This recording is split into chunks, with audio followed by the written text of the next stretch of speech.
Estou aqui sentada na minha secretária em outubro, desejosa que alguém me abrace e me encoraje a manter-me forte e de cabeça erguida. Esta fase em particular da minha vida é muito perigosa. X está a planear um acidente de carro, falha nos travões e ferimentos graves na cabeça, para que o Charles possa novamente casar. Esta carta foi alegadamente escrita pela princesa Diana 2 meses depois de estar oficialmente divorciada do príncipe Charles, que é o atual rei de Inglaterra, e 10 meses antes de perder a vida num trágico acidente de carro. Depois de escrever esta carta, a Diana entregou-a a uma pessoa de confiança, um amigo chamado Paul Burrell, que foi mordomo dela no palácio durante muitos anos. Sabemos que nos meses anteriores à sua morte, a Diana andava muito paranoica. Utilizava telemóveis descartáveis e procurava constantemente por escutas escondidas em sua casa. Por isso, faria sentido ela achar mesmo que alguém a queria morta. No entanto, a credibilidade desta carta ainda não está completamente verificada. Na altura, os especialistas compararam a letra da carta com a letra da princesa Diana e verificaram que existia a forte possibilidade de ter sido mesmo ela a escrever a carta. No entanto, algumas pessoas na internet ainda acham que a carta é falsa e que não passa de uma grande teoria da conspiração.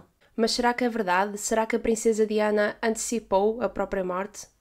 Esta é a segunda parte sobre o caso da princesa Diana, a princesa do povo que teve uma vida muito infeliz e uma morte trágica. Uma morte que só por si deixou muitas questões.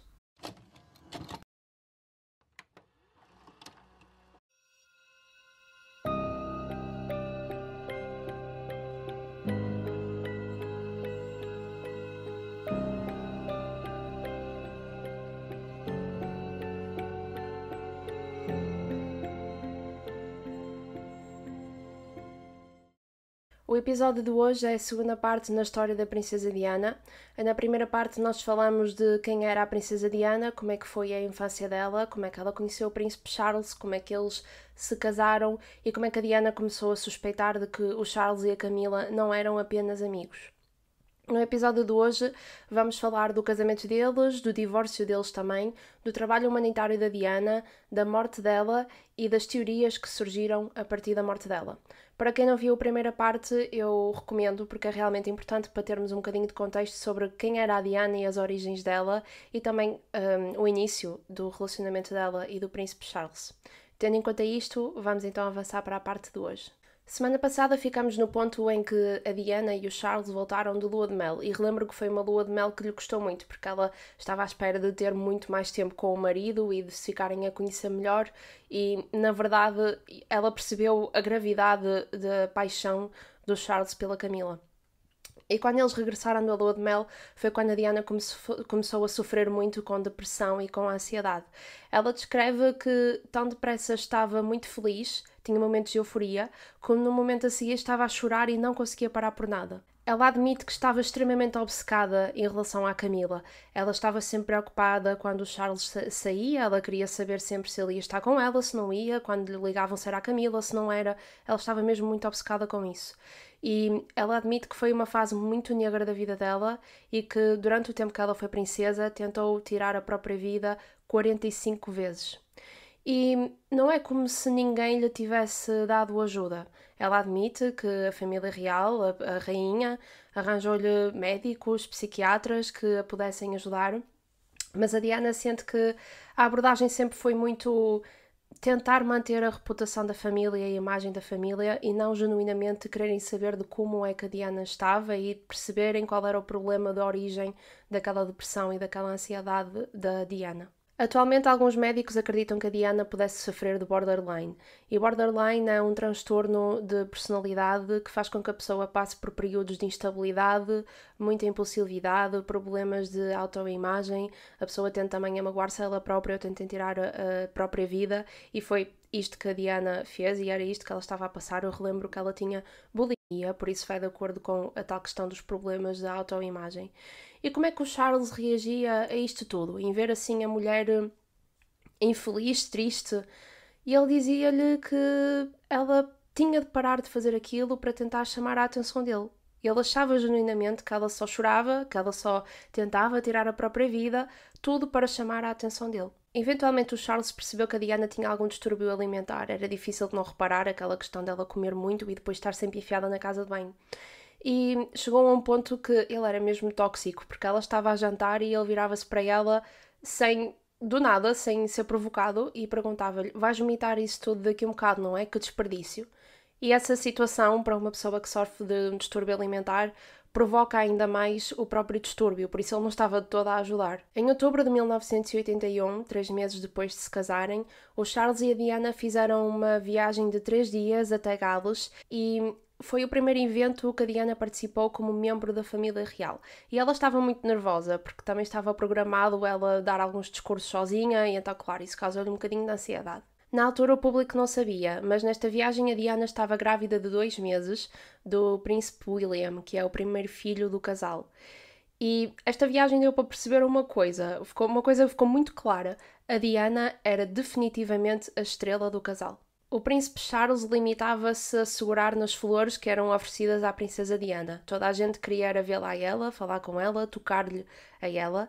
E depois nesta viagem ele até fez uma piada a dizer que mais lhe valia arranjar 2 mulheres, uma em cada lado da rua a cumprimentar as pessoas, e ele ficava no meio a coordenar as interações.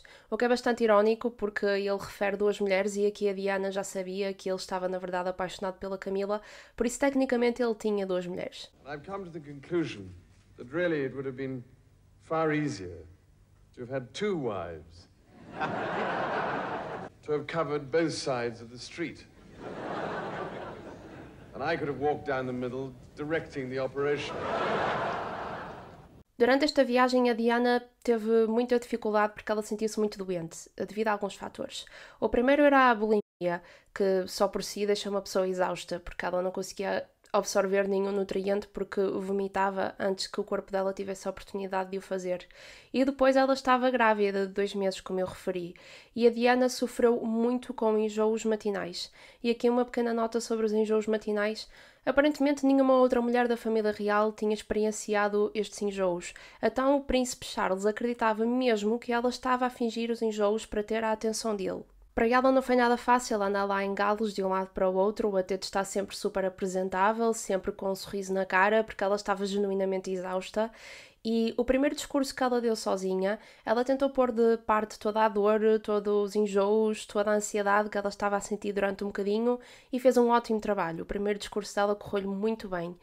E ela nem teve tempo para festejar, para se sentir feliz por ter conseguido fazer aquilo, porque ela percebeu uma coisa aqui.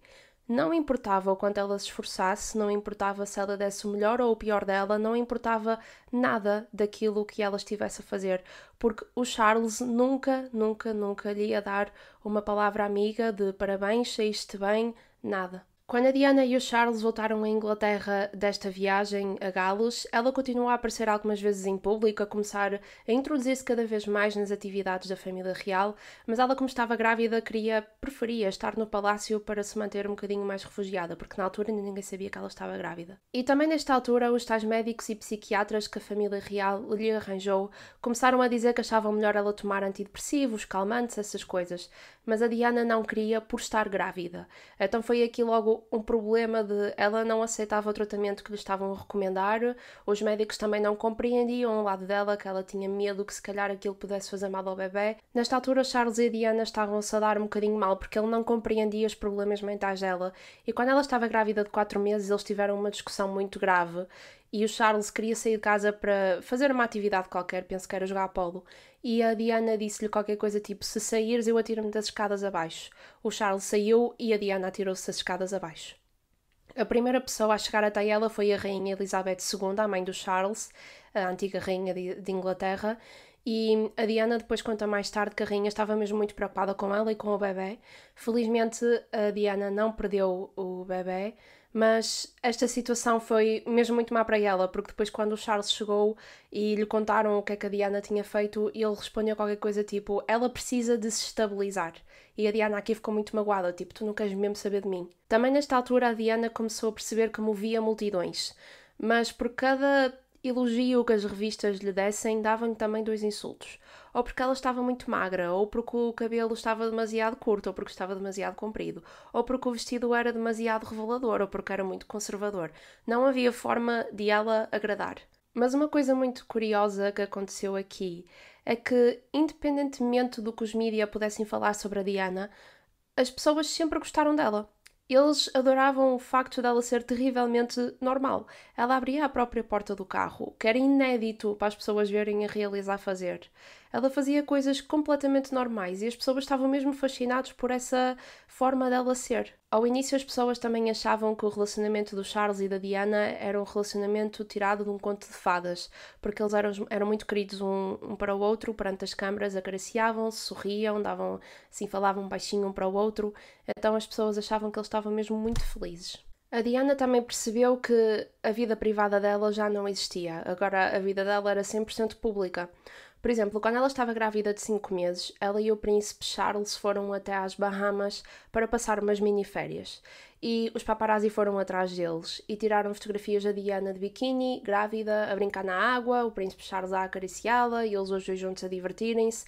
E na altura, principalmente, que não é nada como é agora, cá as redes sociais e tudo, na altura isto foi visto como uma grande invasão de privacidade, porque eles estavam a tentar ter umas férias com ela grávida, em privado, o casal, e a Diana ficou aqui a perceber, eu já não tenho vida privada, acabou. Em junho de 1982, a Diana deu à luz ao primeiro filho, o príncipe William, e em 1984 teve o segundo filho, o Harry. Ela sentia agora que tinha um propósito de vida, porque sabia coisa que ela adorava ser era mãe.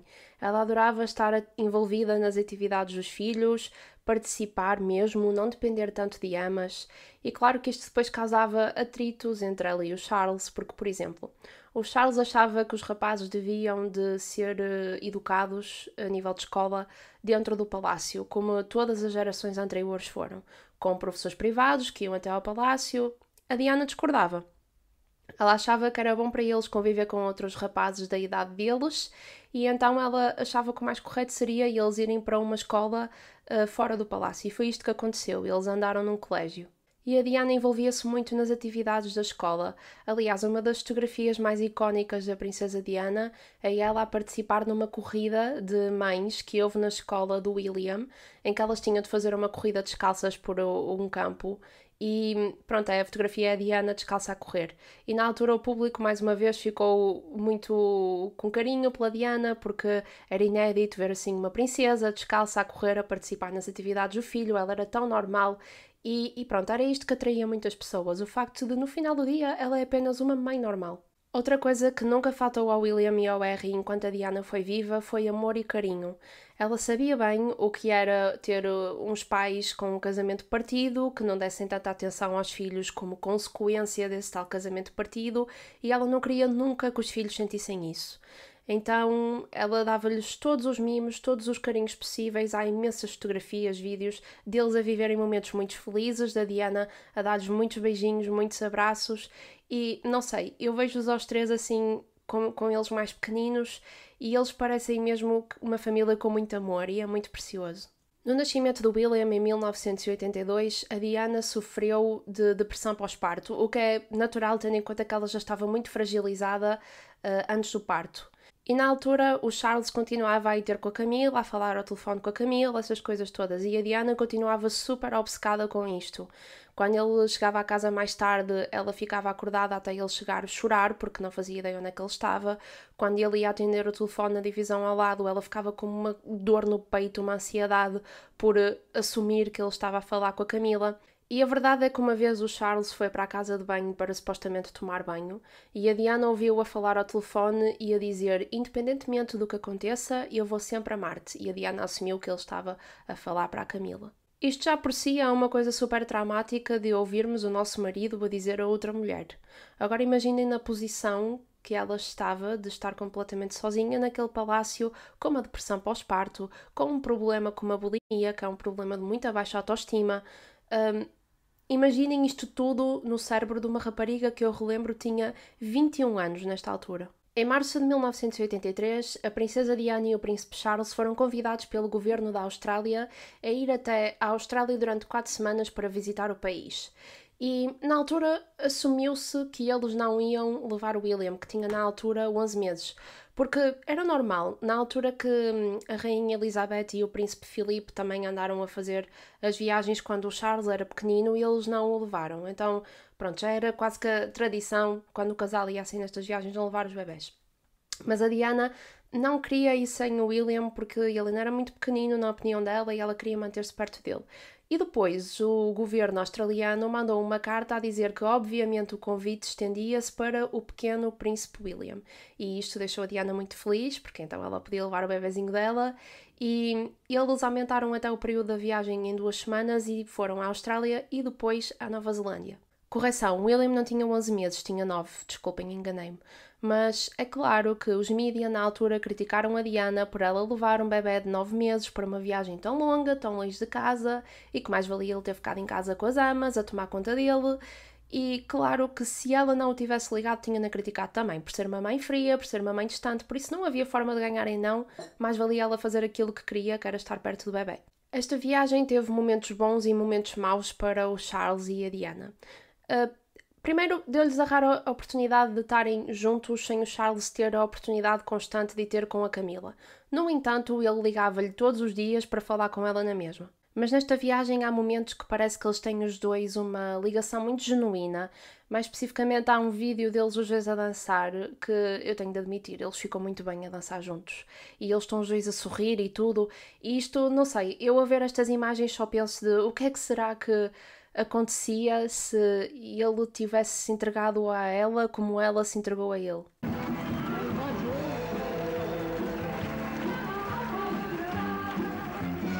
E apesar destes momentos queridos, sabemos que foi nesta viagem que as coisas começaram a ir muito para o torto. Porque foi nesta viagem que o Charles começou a ressentir muito a Diana. Eles já tinham tido um cheirinho de a fama, o nível de capacidade de mover multidões a Diana na altura que eles foram até Gales. Mas agora isto na Austrália e na Nova Zelândia foi num nível completamente diferente. Literalmente multidões de pessoas juntavam-se só para terem a oportunidade de verem a princesa Diana. E isto irritava o Charles, porque era suposto ser ele a pessoa principal do relacionamento, era suposto ser ele a ter a atenção, era suposto as pessoas quererem tocar a ele e falarem com ele e não à princesa Diana só, como era o caso. As pessoas adoravam-na. Ela agarrava a mão das pessoas enquanto falava para elas e elas falavam para ele. Ela calava-se para que as pessoas pudessem ter a oportunidade de falar. Ela chegava-se para as pessoas lhe beijarem as mãos, lhe beijarem a cara. Ela abaixava-se para falar com as crianças, aproximava-se para falar com as pessoas mais velhas. Ela tinha assim um toque mesmo muito querido, mesmo de um coração muito bondoso. E aconteceu, por exemplo, uma vez uns paparazzi foram atrás do carro onde estavam o Charles e a Diana e, vamos assumir, havia 3 carros. Os 3 carros foram para o lado do carro onde estava a Diana. Eles não queriam de todo uma fotografia do Charles, eles só queriam fotografar a Diana. Também há um vídeo mais engraçado desta viagem numa situação em que o Charles foi até uma escola de música para visitar um antigo professor e lá o professor começa a dizer ao Charles: toca violoncelo, porque era o que ele tocava quando era mais novo. E o Charles toca lá umas notas, mas já não tocava há muito tempo, então não se saiu lá muito bem. E depois o professor diz à Diana: e tu, tocas alguma coisa, princesa? Toca? E então ela foi para o piano, e já falamos da primeira parte, a Diana tocava piano desde que era pequenina, então ela arrasou mesmo. E pronto, foi assim, notou-se mais que o Charles saiu-se muito mal quando ela foi para lá e arrasou no piano. Sufficiently in tune to avoid being called a whining pom. I did it was the princess's turn.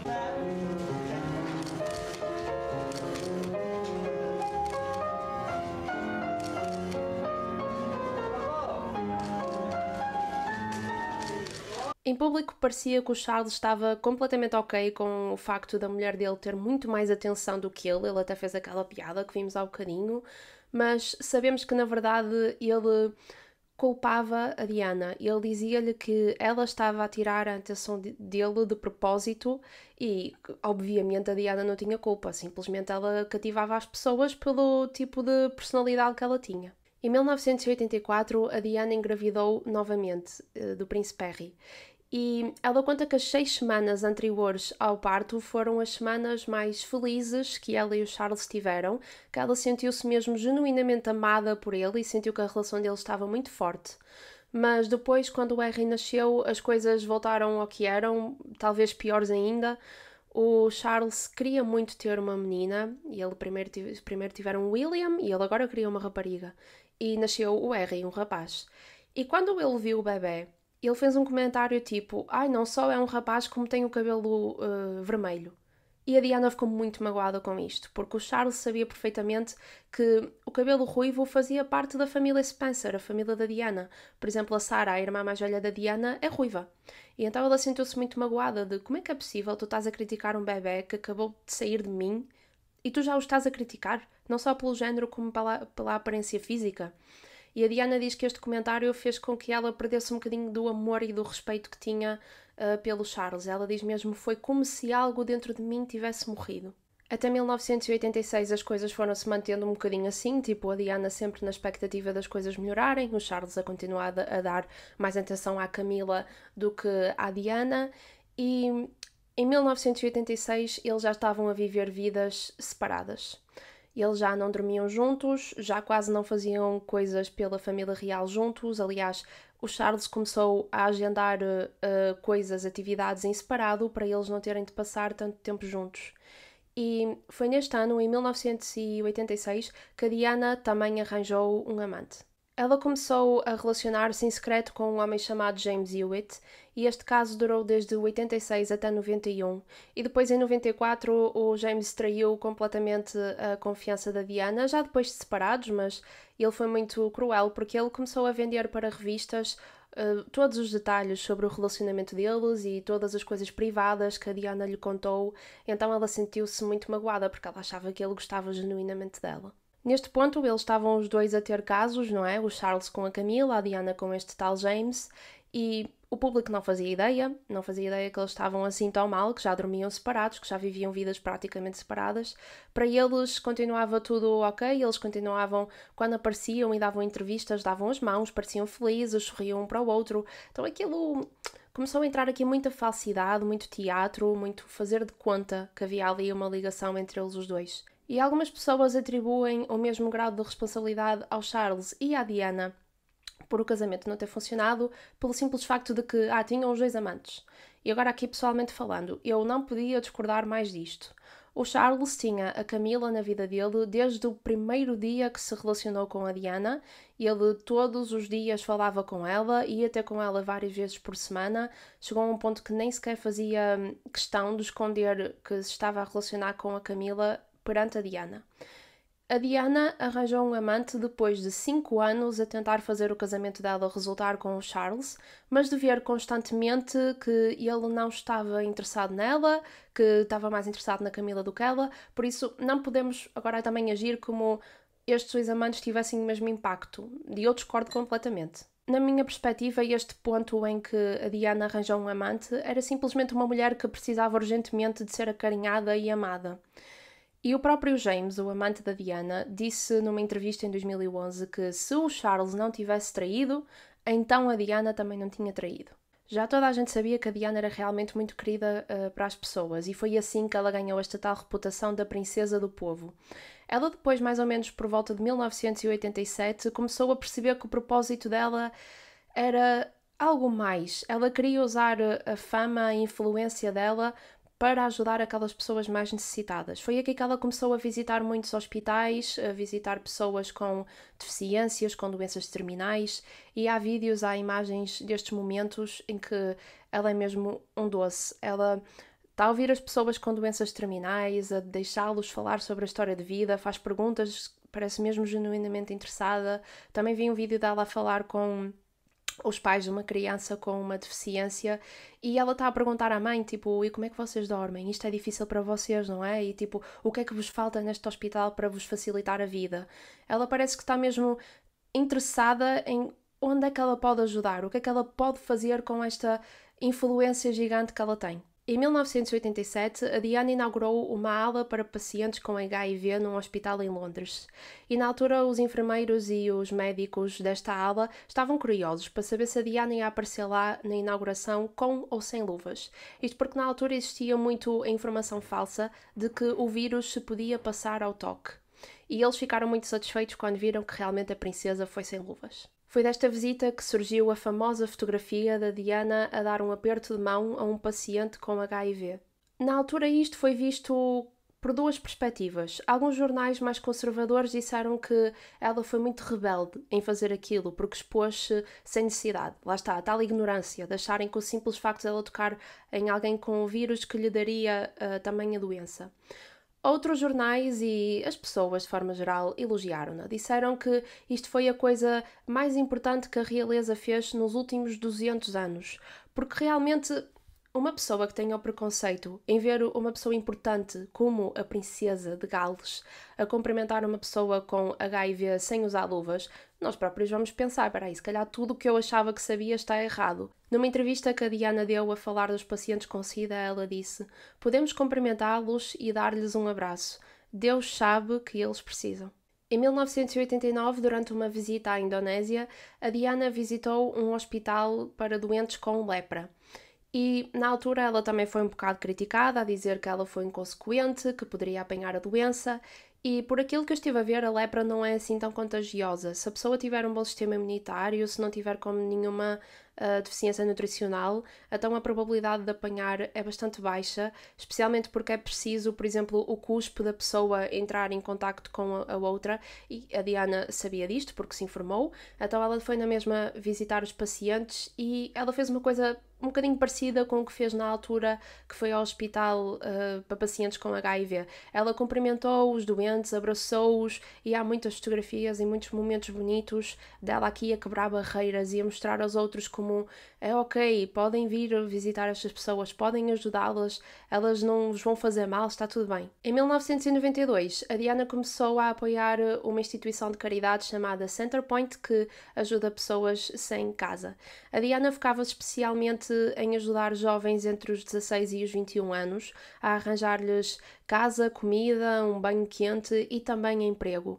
E na altura ela levava o pequeno William e o Harry até esta instituição, desde muito cedo, a mostrar-lhes aqui a importância de temos de cuidar dos outros que precisam da ajuda porque nós somos privilegiados. Em 1997, a Diana fez uma viagem até à Bósnia e à Angola para visitar os campos de minas terrestres, que era um problema muito grande, e há uma fotografia icónica da Diana em Angola a passar por um campo de minas com vários sinais de perigo, a alertar para o perigo de minas terrestres.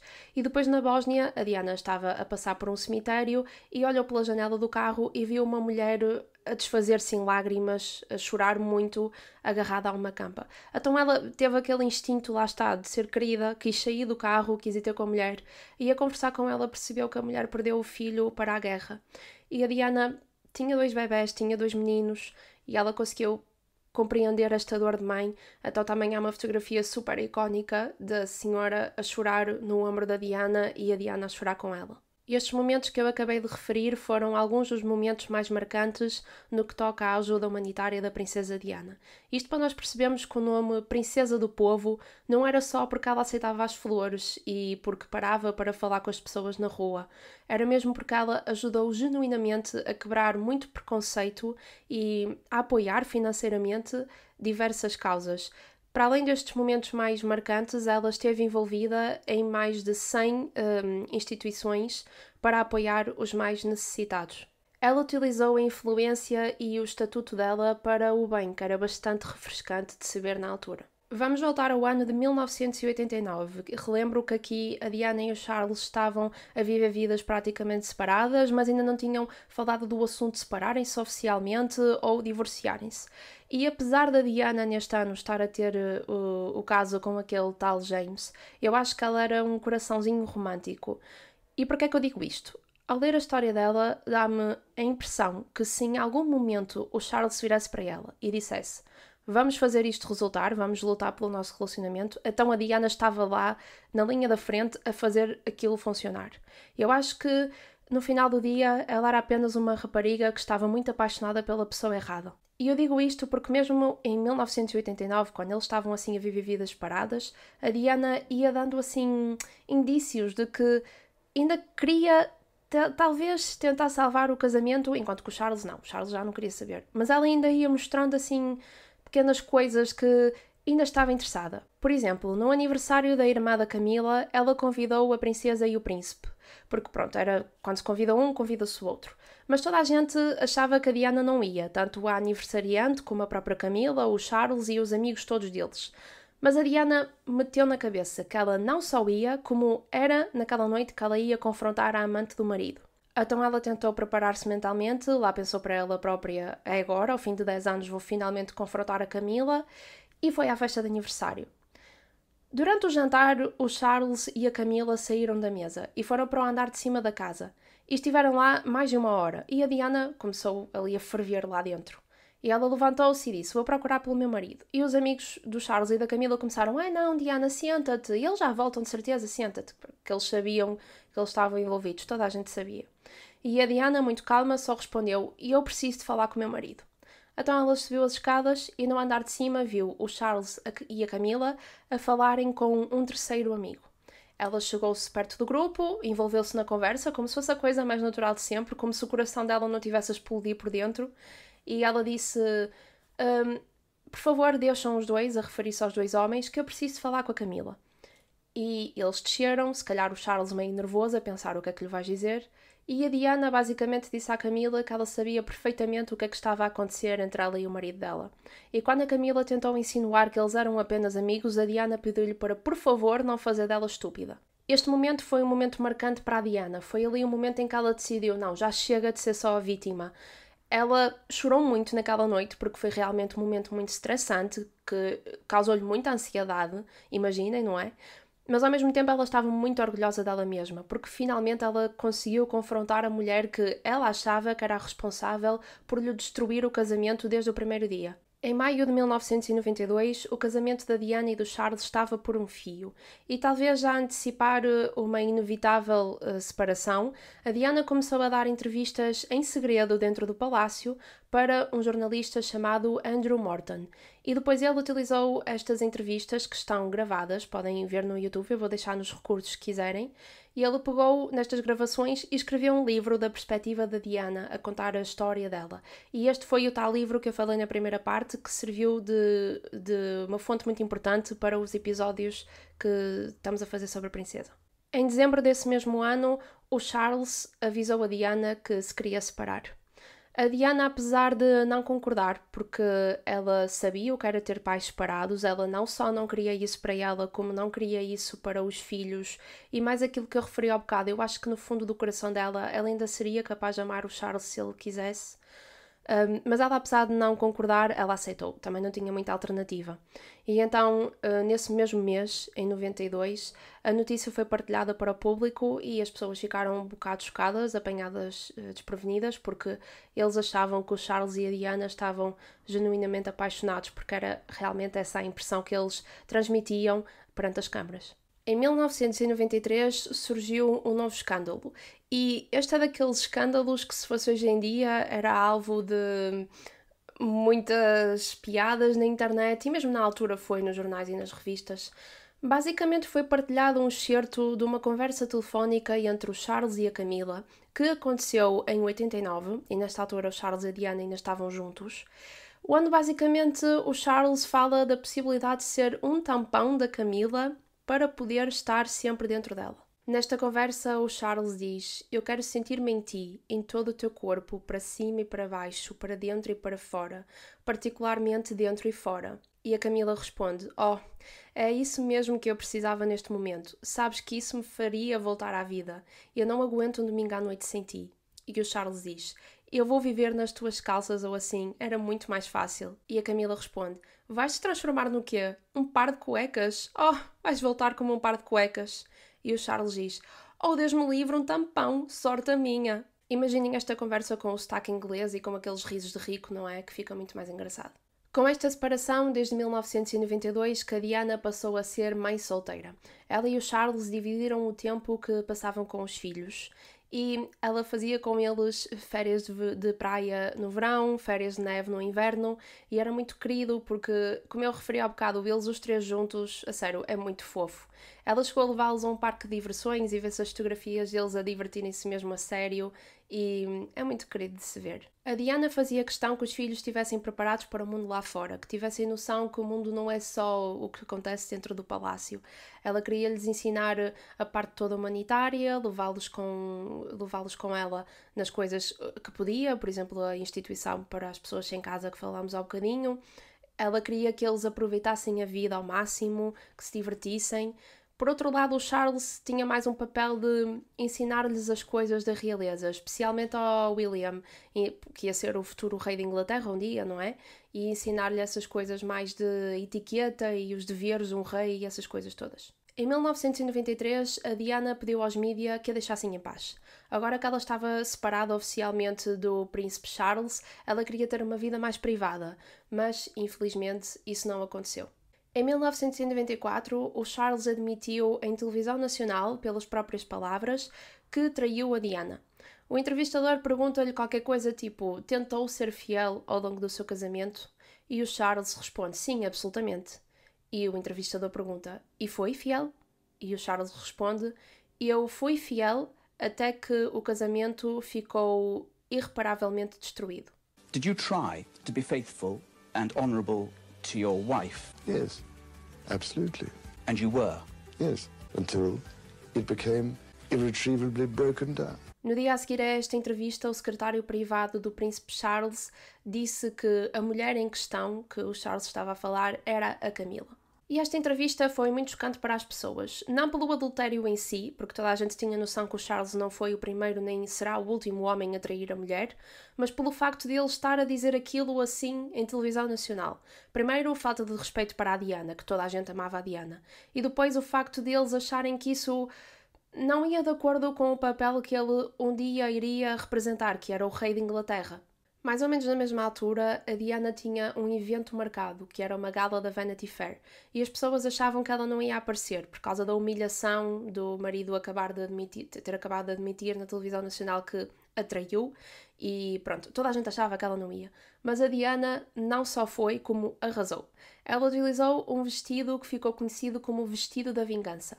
Era um vestido preto, com os ombros à mostra, um decote em coração justinho, com uma racha que mostrava a perna.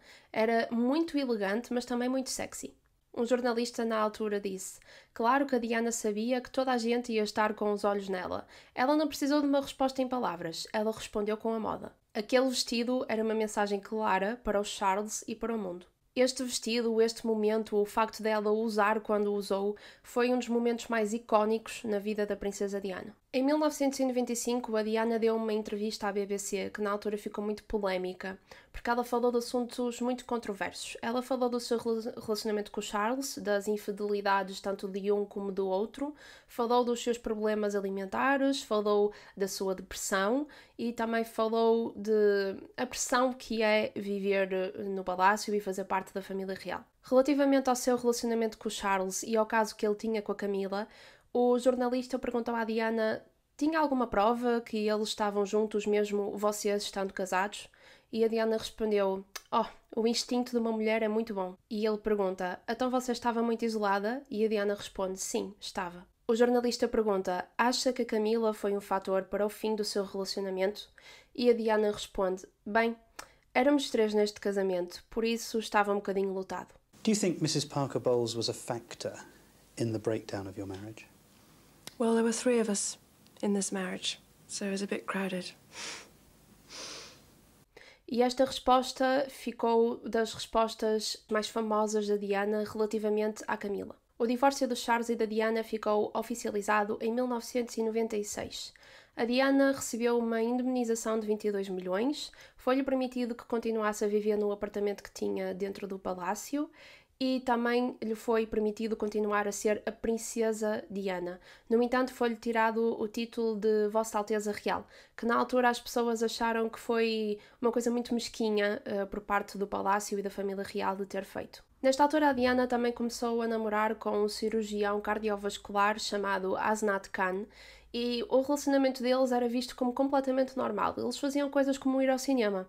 Só que, apesar de ser normal, não era privado como nós conhecemos, porque ela era a princesa Diana. Então continuava sempre, constantemente, paparazzis atrás deles. E isto era algo que o Asenat não queria para a vida dele, e está tudo ok com isso.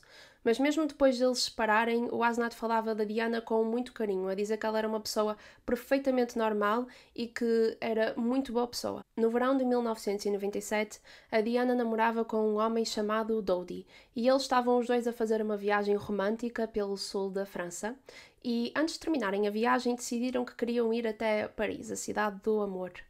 E lá eles estavam hospedados num hotel, o Ritz-Carlton, que é um hotel chiquérrimo, e nessa noite eles iam jantar fora, mas depois perceberam que havia paparazzis por todo o lado, então decidiram que iam jantar no restaurante do hotel. Só que durante o jantar o Dodi começou a ter a impressão de que algumas das pessoas que estavam lá supostamente para também jantar eram na verdade paparazzis. Então ele e a Diana decidiram que iam sair do hotel e que iam para um apartamento que o Dodi tinha lá em França.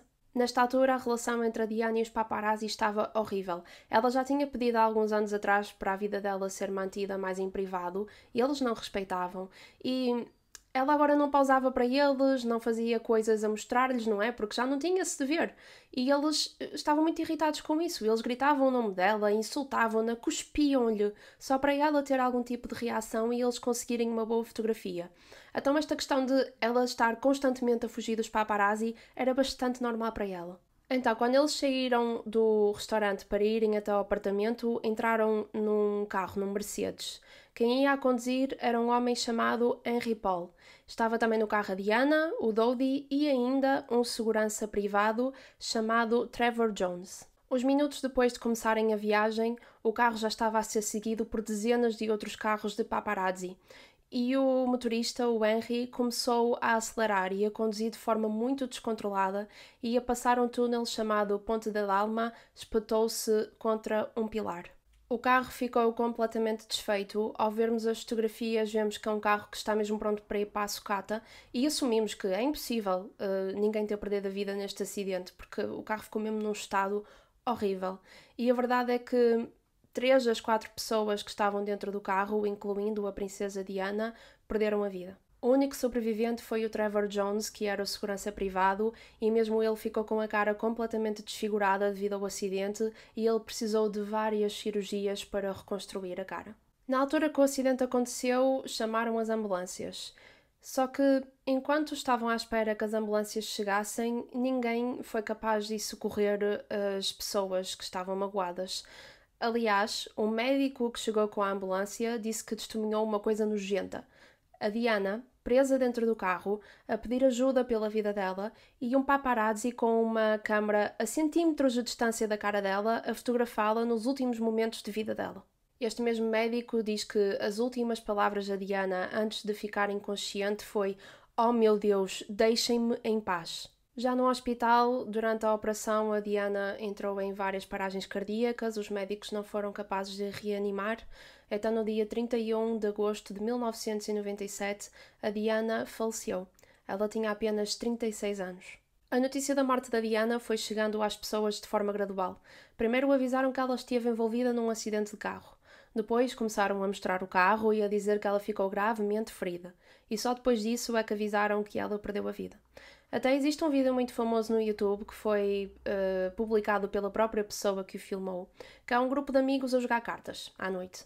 E eles estão a jogar e do nada dá a notícia a dizer que a Diana esteve envolvida num acidente. E eles ao início até estão a brincar, tipo, aposto que ela está bem e que não têm mais nenhuma notícia para cobrir, por isso é que estão a pôr isto aqui, não sei o quê. Eles continuam a jogar cartas, a rir-se. Depois a notícia atualiza para dizer que ela está gravemente ferida e eles continuam ali um bocado num tom de brincadeira, tipo, atualizou, agora diz gravemente ferida. E depois a notícia atualiza para dizer que a princesa morreu. E um dos amigos aponta para a televisão a dizer, ela morreu. E eles dão um berro e depois ficam todos coletivamente calados, chocados, saem da mesa onde estavam a jogar cartas e vão se sentar no sofá à beira da televisão e ficam todos calados a ver a notícia, porque foi realmente uma coisa muito inesperada, ela era muito nova. We're having a swell time, although Princess Diana has been injured gravely. It's been reported, allegedly. It has changed. Princess Diana seriously injured. Oh. They've added the word seriously. That's not good. Princess Diana dead. We were told by, now I'm going to have to go back in the briefing room and I can't. Pelo mundo inteiro, as pessoas estavam a fazer o luto da princesa do povo. Foram deixadas centenas de flores à porta do palácio. A Diana deixou 2 filhos, o William, que tinha 15 anos, e o Harry, que tinha 12. No dia 1 de setembro de 1997, o Charles, juntamente com as 2 irmãs mais velhas da Diana, a Sarah e a Jane, foram até Paris para acompanhar o corpo da Diana desde Paris até Londres. Durante a investigação, a polícia percebeu algumas coisas relativamente ao acidente. Primeiro, eles viram que o carro ia em excesso de velocidade, ia a 200 km por hora. Imaginem um carro a 200 km por hora a ir contra um poste de cimento. Depois, eles também perceberam que o motorista, o Henry Paul, que tinha 41 anos, tinha um nível de álcool no sangue 3 vezes o limite legal. O funeral da Diana aconteceu no dia 6 de setembro de 97 em Westminster Abbey e depois o corpo foi levado e enterrado para Althorpe, que relembro que era a propriedade da família Spencer, que foi onde a Diana cresceu. No funeral estiveram presentes a família da Diana, a família real e os amigos. A rainha Elizabeth II, a antiga rainha de Inglaterra, quebrou o protocolo real e curvou-se quando o caixão da Diana estava a passar por ela. Esta foi a única vez que a rainha se curvou nos seus 70 anos de reinado. Algumas pessoas acham que isto foi genuíno, outras acham que isto foi uma forma da rainha voltar a conquistar os corações do público, porque ela sabia que toda a gente adorava a Diana. Não temos forma de saber. Nos dias seguintes, a rainha Elizabeth deu um discurso a falar da princesa Diana. Ela disse: "Primeiro, gostaria eu própria de prestar homenagem à Diana. Ela era um ser humano excepcional e talentoso. Em bons e maus momentos, ela nunca perdeu a sua capacidade de sorrir e rir, nem de inspirar os outros com a sua ternura e bondade. Eu admirava e respeitava pela sua energia e compromisso com os outros, especialmente pela sua devoção com os seus 2 filhos."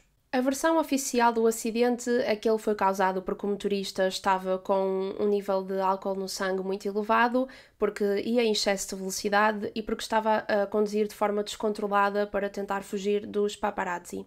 Mas ao longo dos anos foram surgindo algumas teorias associadas a este acidente. As pessoas foram tentando arranjar explicações de porque é que ele aconteceu na verdade. Quero deixar bem claro que esta parte agora são só teorias, nada disto está provado. Uma das teorias é que este acidente foi causado propositadamente pela família real com o intuito da princesa Diana perder a vida para que o Charles pudesse casar com a Camila. E esta teoria tem uma premissa que não está 100% certa. Então, o Charles tecnicamente podia casar novamente com a Camila. A Diana não precisava de morrer, porque sendo que ele estava separado de Diana desde 96, ele estava livre de se casar com quem quisesse, mas não pela Igreja Inglesa. Segundo a Igreja Inglesa, uma pessoa só se pode casar novamente depois de divorciada em circunstâncias extremas. E o Charles, em princípio, não encaixaria dentro destas circunstâncias. Mas esta teoria não faz muito sentido porque a Camila também tinha um ex-marido e ele continua vivo. Por isso não faria sentido eles terem interesse em matarem só a Diana. Entretanto, a lei mudou, já vamos falar daqui um bocadinho disso, mas na altura é verdade que ela existia. A Igreja Inglesa não permitia que uma pessoa divorciada se casasse novamente pela Igreja. Outra teoria surgiu a partir do pai do Dodi, que relembro que era o namorado que a Diana tinha na altura, que também perdeu a vida num acidente de carro. E ele diz que a família real queria a Diana morta porque ela estava grávida do Dodi.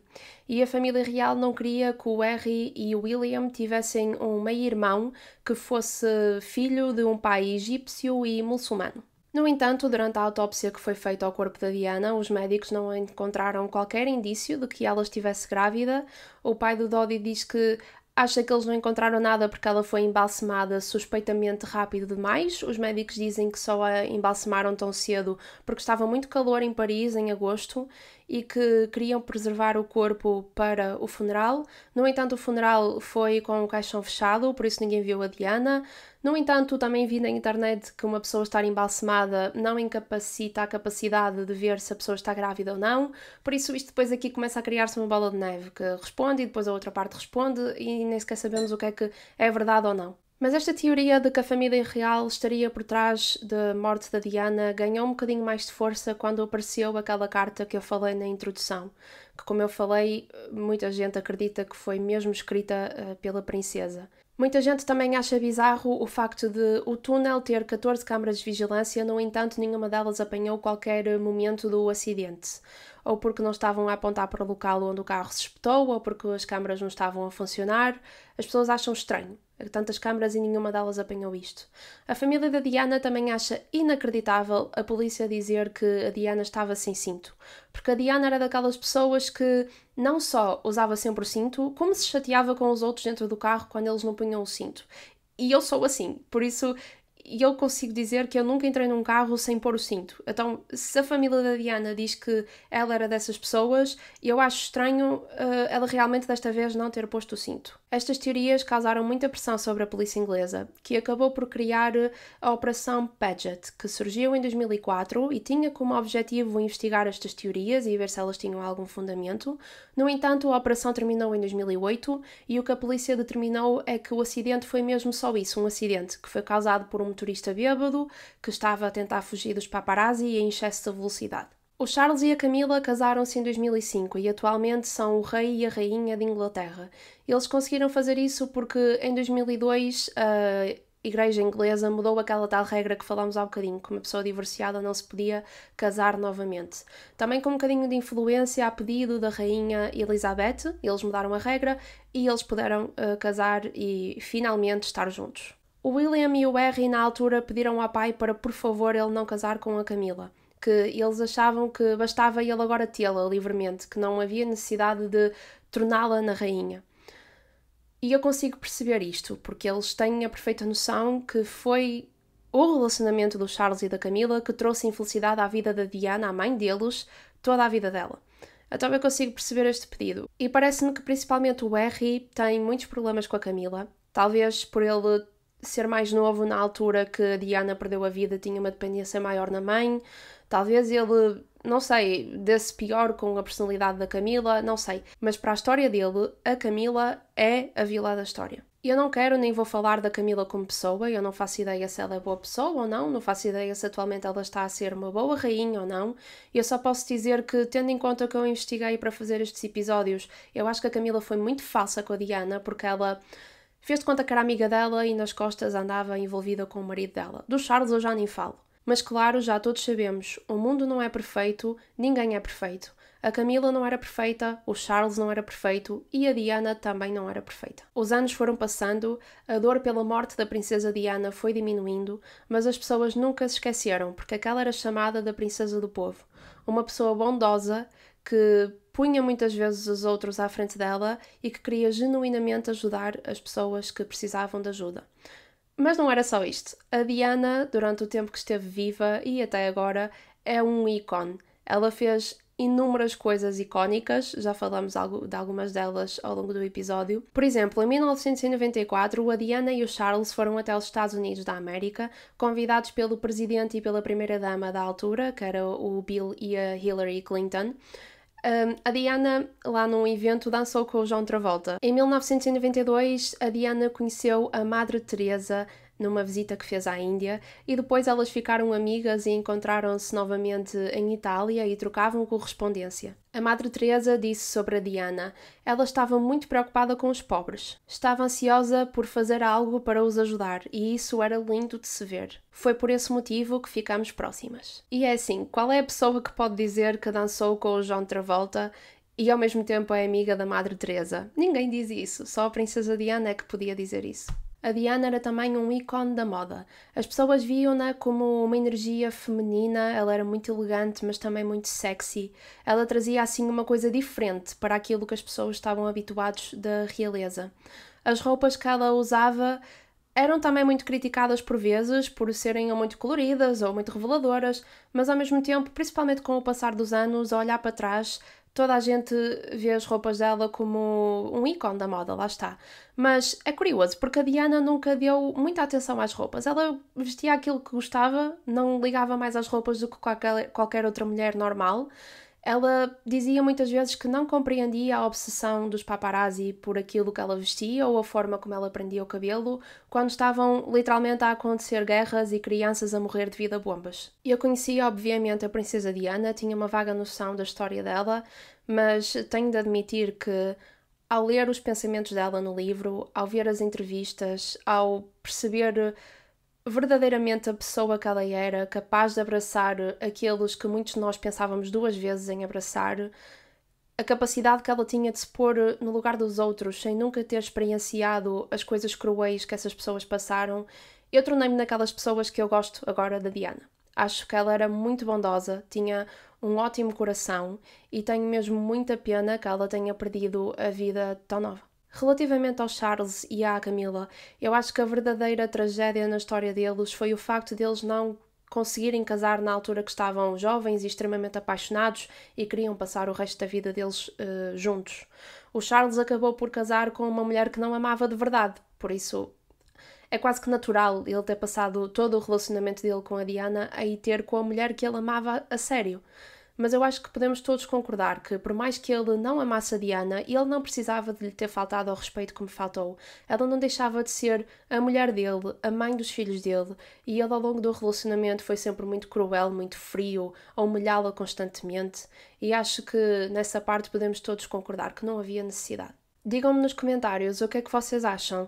Acham que a Diana alguma vez foi feliz com o Charles? Acham que a Camila foi o único motivo para o casamento ter chegado ao fim? Acham que há alguma teoria por trás da morte da Diana que faça sentido? Acham que foi simplesmente um acidente e as pessoas é que querem também arranjar teorias para tudo? Digam-me o que é que vocês acham nos comentários, que eu gosto sempre de ver. Esta foi então a segunda parte no caso da princesa Diana, a princesa do povo. Eu espero que vocês tenham gostado de me ouvir. Muito obrigada pela companhia e vemo-nos numa próxima.